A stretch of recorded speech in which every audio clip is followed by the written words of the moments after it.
Khairpur Nathan Shah में रमज़ान शरीफ़ जो भलारो महीनो ईंदे ई महांगाई बेकाबू। ग़रीब मिस्कीन माण्हुनि लाइ सहरी ऐं इफ़्तारी मुश्किल बणिजी वई। उन हवाले सां वधीक तफ़सील ॾेई रहियो आहे खैरपुर नाथन शाह मां CN न्यूज़ जो रिपोर्टर इमरान हसन बलोच। जी इमरान, छा तफ़सील आहिनि?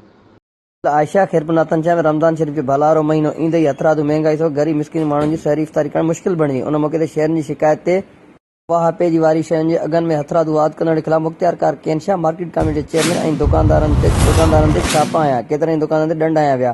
जॾहिं त मुख़्तियार केनशा मोहम्मद असलम चवण मुर्शिद कमेटी जे चेयरमैन एजाज़ मंसूर पंहिंजो अमलो साण करे शहर जे मुख़्तलिफ़ मार्केटनि शाही बाज़ार, न्यू बाज़ार, मच्छी market, fruit market, main road जा दौरा कया। उन दौरे दौरान मुर्गी, फ्रूट, सब्ज़ी, किरियाना जे दुकाननि जी लिस्ट चेक कई वई। हथरादू अघनि में वाध ऐं आम वाह पे शयुनि जो विकिरो कंदड़ दुकानदारनि ते ॾंड लॻाया विया।